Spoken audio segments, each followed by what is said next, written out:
did. That took another 2 minutes for them to go running in circles. This is a problem of your own creation.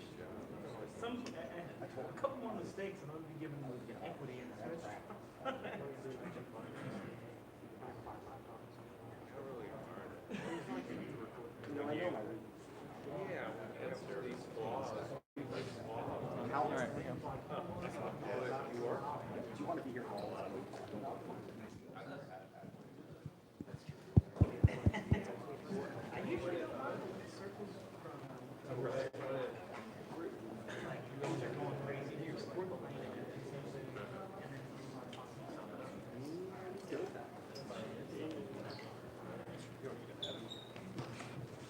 Welcome to Head Coach Jeremy Pruitt's season opening press conference. Coach will start us off with a quick opening statement. Please raise your hands for questions I will call on you. Coach? You know, I hope everybody had a good summer. I know that we have here at the university. Our guys have done a really good job academically. Coach Fitz and his staff have laid out a plan for us to follow, and during the summertime, our guys have really done a nice job executing it. Rachel and her staff, we've had lots of guys that really needed to change their bodies over the course of the summer, which is not unusual when you have a lot of newcomers. So guys worked really hard to do that. You know, it's fall camp. You know, I'm sitting here last night reflecting on it. You know, I don't know the exact number of how many fall camps this is for me, but I know one thing, it's for me, is the most exciting part of the year. You get an opportunity to take 110 young men, and you throw in the coaching staff and everybody that's involved, and you get a chance to create a team. And you know, nobody knows what that team's going to be. You got to create your identity. You got to come together. And there's lots of things that go into fall camp. It's one of the few times that there's not as many restrictions when it comes to the time that you can spend with your players. Just talking to, you know, our team, our coaches, you know, one thing that we really need to focus on in fall camp is just hardcore fundamentals. You know, knowing what to do, how to do it, why it's important to do it that way. You know, I've never been around a really good football player or a great team if they didn't have toughness. You know, physical, mental toughness. It's something that you've got to train that way. You've got to do it. It's got to become a habit for you, and something that we really need to focus on. You know, when you talk about winning football games, the first thing that you got to be able to do, you can't beat yourself. You know, General Nealon's maxims, you know, the team that makes the fewest mistakes will win, right? So something that we've really got to focus on is we got to become a smart football team. Got to know what to do. Got to be able to do it. Got to be able to execute consistently, and being able to do it over and over again, which goes back to practice habits, and that's something that we've really got to focus on in this fall camp. One thing to me is just the ball in itself. I was doing a little bit of looking at some interesting notes this off season, and you know, if you're an offensive team and you don't turn the ball over, last year in Power 5, you had a 73% chance to win the game. You turn the ball over one time, it's 51% chance. So if you start putting all that together, how important is the ball in itself? You know, so offensively being able to secure the football, defensively being able to be opportunistic, to be able to get the ball off people. So something that we really need to focus on in this camp. You know, there's going to be lots of competition. Really, probably it's going to be the most competition since we've been here. We're excited about that. I think our players are excited about it. We've got to create some depth.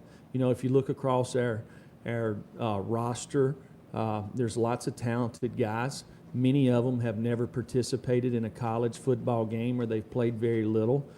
So, hey, that's why they came here, for the opportunity to play for one of the best universities in all of college football, and to play in one of the best leagues. So, you know, the only way you're going to gain experience is to get out there and to play. But we've got 28 practices before we play our first game. So they're going to have lots of opportunities to learn how to play. So with that, I'll take any questions. Jeremy, did Pruitt give you an indication of why he decided to transfer at this juncture? And then also, what's your assessment of the defensive line position entering preseason? You know, there's lots of guys that go into the transfer portal, you know, and I've been a proponent of it. It gives folks opportunity to find their way, you know. So, you know, when they go into the portal doesn't mean they're going to transfer. So we'll let that situation play out, and we'll see where it goes. And then your assessment of the defensive line position entering camp? Well, we've not practiced since the spring. We've got lots of inexperience. We've got one senior, one junior. We have lots of talented guys. We're bigger, we're stronger, we're faster. I think the guys have worked hard this offseason. So it's a big camp to create depth in competition there moving forward. Steve and then John. You had said in Hoover that you had. Oh, I'm sorry.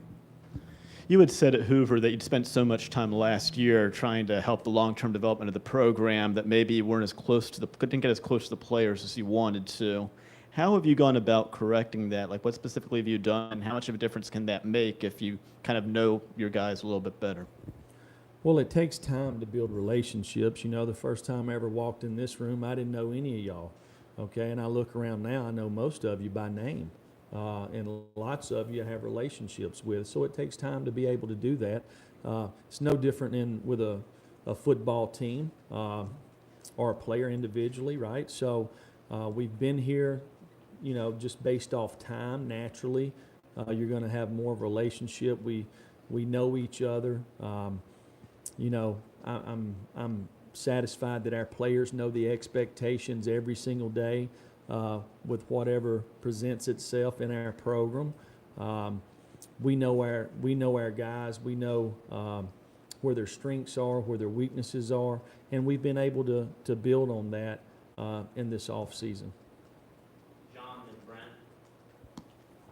Brent. Jeremy, on Fine Bob's show, you mentioned about the team need to have confidence in the fans. What did you mean by that? No, I didn't say the team needed to have confidence in the fans. I said that our program needs to have confidence. One of the things, when you do something a bunch of times over and over again, you obviously get pretty good at it, you know. So, you know, whether it's you're playing right tackle and you block the same running plays, you know, if you've been there for 3 practices as opposed to 300, you know, you gain experience and you get pretty good at what you're trying to get done. When you get good at something, you gain confidence in it. And looking at our football team, we have lots of guys that have played a lot of football, okay? You're talking about Jawan Jennings, Marquez Callaway, Jarrett, you know, Daniel Batuli, Daniel Taylor, Nigel Warrior. There's lots of guys that's played a lot of meaningful snaps around here, and guys who have a chance to be really good football players. And then you look at some other parts of our team, whether they've been here for a couple of years in our program and they've just now put their bodies in a position to physically be able to compete at a high level in this league, or they're a true freshman that's coming in here for the first time and going to get a chance to see what big-time college football is about. I have confidence in our football team. I have confidence in our coaches, the plan that we have, the way I've seen our guys work and in the off season to either change their bodies, do what they're supposed to in the classroom.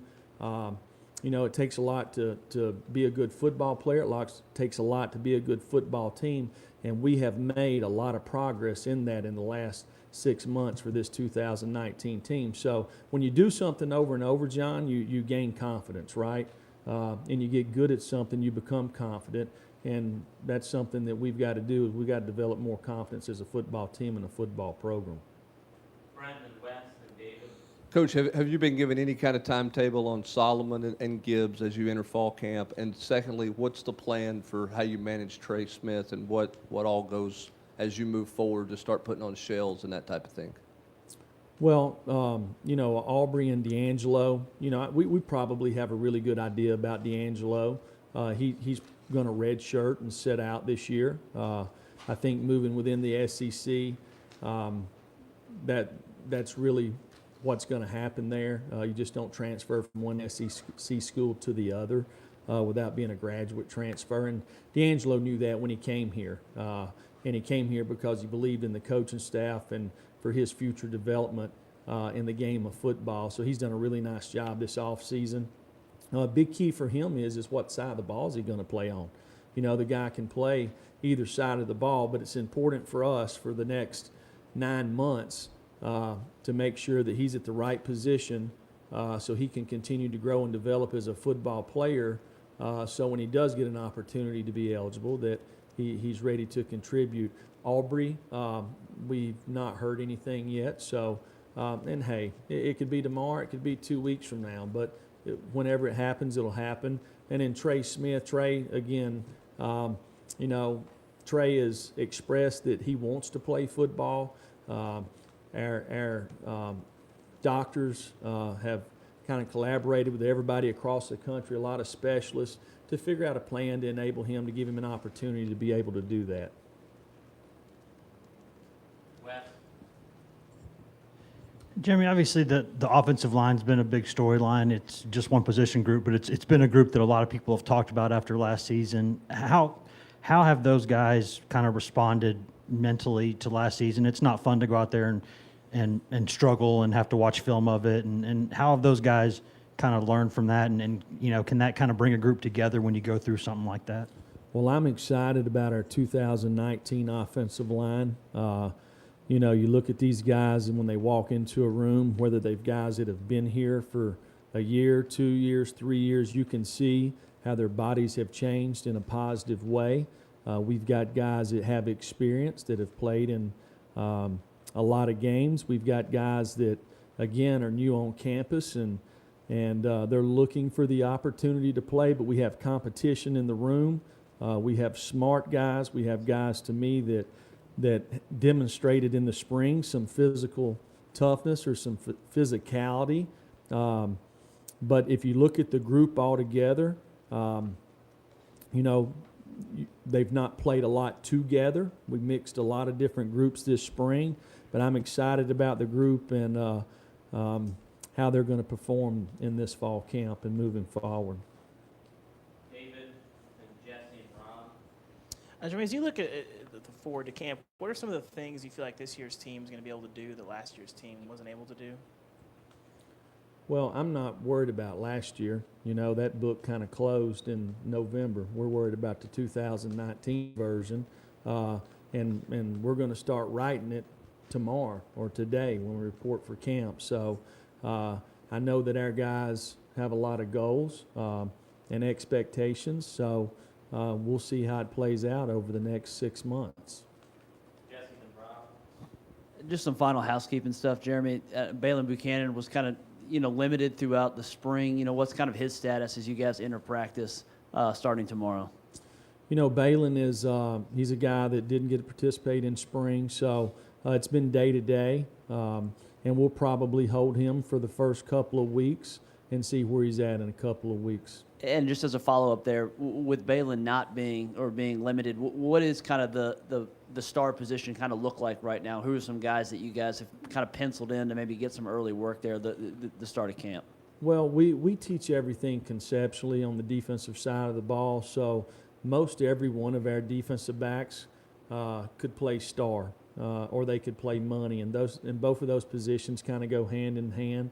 Our money positions usually when we have 6 defensive backs on the field, but Nigel Warrior worked it in the spring. So did Sean Schamberger, Theo Jackson, Cheyenne LaBruza, Tyus Fields. Bryce Thompson.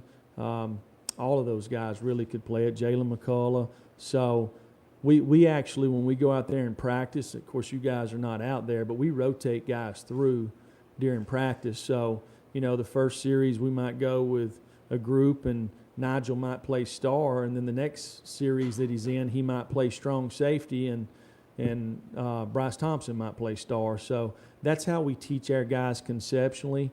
And with that group, with the defensive backs, these guys have lots of ability. There's lots of experience returning, and we've made some really good additions in recruiting, and we've had some young guys that maybe didn't play a whole lot last year that have had really good off seasons. So there's lots of competition back there. Coach, after going through the spring with your two new coordinators, just how do you think the addition of Jim and Derek will impact, how you approach things and, maybe feel like you can step back and manage the whole big picture? Well, with Jim and Derek and T also, we had a really good coaching staff with the addition of these guys. A lot of people say, hey, I got the best coaching staff in the country. Well, most of the people that say it, hadn't been a part of the staffs that I've been a part of, which has been some really good ones over the years. I truly believe the men on our staff, and I told them this morning, when you talk about teaching, recruiting, relationships, character, all the intangibles that it comes to being a football coach, I truly believe that we do have the best staff in the country. John Wilkerson and then Austin. Coach, are you pleased with the health of your team besides Trey and Balin, and are there many that are going to be limited as practice begins? Well, when you train like we train, there's a fine line, right? So you got to push the limits and all that. So when we go into fall camp, there may be a couple of guys that may be limited for the first couple of days, just to kind of get them ready to practice. If you look, there was a study this past year in professional football. The first 5 days of I get not OTAs for them, but training camp when it comes to soft tissue injuries.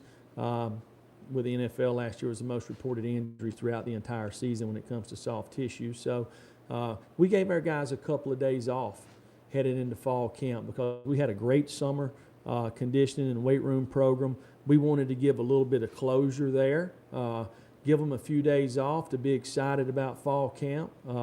So when we hit it, we'll hit it running, but there'll probably be a few guys that might be limited to this drill or that drill, but nobody really we're holding out. Last few questions, Austin, Corey. Coach, I know Jarrett's put on about 20 pounds this offseason. How do you feel like that helps him going into this year? And then also talk about Alontae Taylor. Do you feel year two as an actual defensive back that he's kind of just playing and reacting instead of trying to overthink things?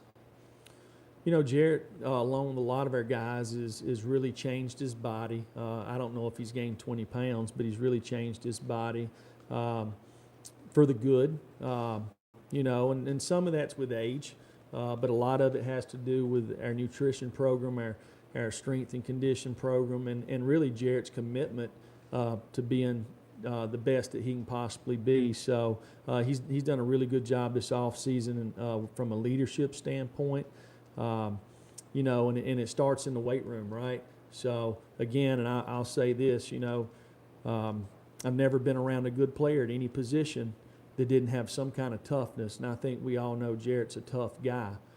So I think he's poised to have a really good year.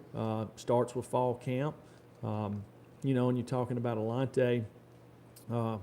This time last year, Alontae, he didn't know a strong safety from a corner or cover two from cover three. So, and he played in the first game, right? So we had 28 practices to get him kind of ready to do that. Again, this is a guy that, works extremely hard. He's a perfectionist. There's not many days that don't go by that I don't walk by the glass out there and he's not out here doing something on his own. So, again, with the fact that he's played a lot of football, had a chance to participate in entire spring, you would expect him to have a good fall camp, and I know he's looking forward to it. Coach, one thing that Jarrett and Jake Fromm said in Hoover was that with Jim Chaney, they can go into the film room, and even if they're not just watching film, like they can just chat with them about football stuff and maybe 30 minutes, an hour. Have you noticed that about Jim Chaney, and what do you think is the value of that, where guys can just feel so comfortable, just get caught in conversation for an hour or so? Well, working for Jim for the last 6 months, or working with Jim for the last 6 months, he's really easy to talk to. He's a funny guy, has great personality. He's witty. He's really, really smart. So I don't doubt that at all. I've sat in his meetings with the offensive staff, with the offensive players. He captivates them. He has a really good teaching progression. He knows what he's talking about. And I believe in him. I'm sure our coaches believe in him, and our players believe in him. So he's a guy that's done it really well for a long period of time, and a guy that just seems to get better every year. Final question, Trey. Coach, Craig Fitzgerald hands off another team to you after summer workouts. Can you talk about him and the impressions he's put on you, especially over the last 2 years? First of all, Craig's a team guy, okay? He is a team guy, which is very important. A lot of guys in strength and conditioning, they think that when they max down there that, it's their game day, and it is to some extent, but Craig realizes that he's trying to develop football players, and, him along with his staff who he handpicked, have done a really nice job, not just in strength and conditioning, okay, but to me with the mindset of our team, you kind of create the identity of your team in the off season and through the strength and conditioning program. Nobody in our program spends more time with our players than our strength staff does, so he done a really nice job this off season. And he's a guy that I lean on for a lot of things. And we're excited that he's here. And he'll do a nice job with them during the fall also.